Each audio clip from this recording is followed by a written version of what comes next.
नमस्कार. श्रीलंकेचा सर्वोच्च नागरी पुरस्कार मित्रविभूषण हा कोणाला देण्यात आला आहे? तर श्रीलंकेचा सर्वोच्च नागरी पुरस्कार मित्रविभूषण हा आपले पंतप्रधान श्री नरेंद्र मोदी यांना देण्यात आला आहे. मित्रविभूषण या पुरस्काराची सुरुवात कोणी केली?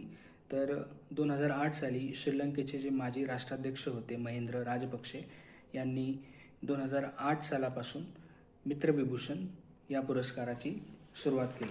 श्रीलंकेचं ज्या वेळेला नाव येतं त्या वेळेला आपल्याला श्रीलंकेबद्दल काही गोष्टी माहिती असायला हव्या, जसं की श्रीलंकेची राजधानी. श्रीलंकेला 2 राजधान्या आहेत.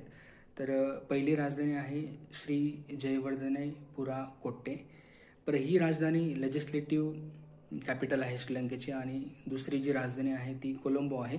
कोलंबो ही ज्युडिशियल आणि एक्झिक्युटिव्ह म्हणजेच न्यायिक आणि कार्यकारी राजधानी आहे श्रीलंकेची. या 2 राजधान्या आपल्याला माहीतच असायला हव्या श्रीलंकेच्या. श्रीलंकेमध्ये सर्वात मोठं शहर कोणतं? तर श्रीलंकेमधील सर्वात मोठं शहर हे कोलंबो आहे. आणि तिथली ऑफिशियल लँग्वेज कोणती? तर श्रीलंकेच्या 2 ऑफिशियल लँग्वेज आहेत, सिंहाला आणि तामिळ. सगळ्यात जास्त कोणता रिलिजन हा श्रीलंकेमध्ये आपल्याला बघायला भेटतो? तर तिथे बुद्धिझम रिलिजन हा सर्वाधिक जास्त आहे. म्हणजे जवळजवळ 70% लोक ही बुद्धिझम तिथे आहेत.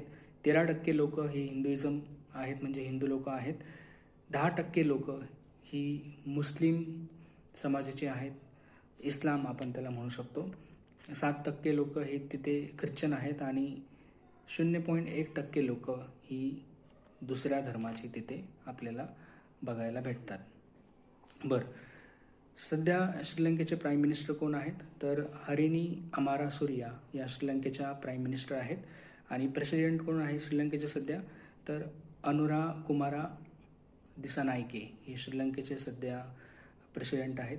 तर ज्या वेळेला श्रीलंकेचं नाव येतं त्यावेळेला आपल्याला श्रीलंकेबद्दल काही महत्त्वाच्या गोष्टी परत एकदा मी रिपीट करू इच्छितो, त्या माहीतच असल्या पाहिजे. जसे की श्रीलंकेची राजधानी, श्रीलंकेमधील सर्वात मोठं शहर, त्यानंतर तिथली ऑफिशियल लँग्वेज आणि श्रीलंकेमध्ये सर्वाधिक जास्त कोणत्या धर्माची लोक राहतात हे आपल्याला श्रीलंकेबद्दल माहिती असायला हवं. सगळ्यात महत्त्वाचं ज्यासाठी मी इथे तुमच्या भेटीला आलो ते म्हणजे श्रीलंकेचा सर्वोच्च नागरी पुरस्कार कोणाला जाहीर झाला? तर श्रीलंकेचा सर्वोच्च नागरी पुरस्कार मित्रविभूषण हे आपले पंतप्रधान श्री नरेंद्र मोदी यांना प्रदान करण्यात आला. ही एक छोटीशी माहिती होती श्रीलंकेबद्दल. धन्यवाद.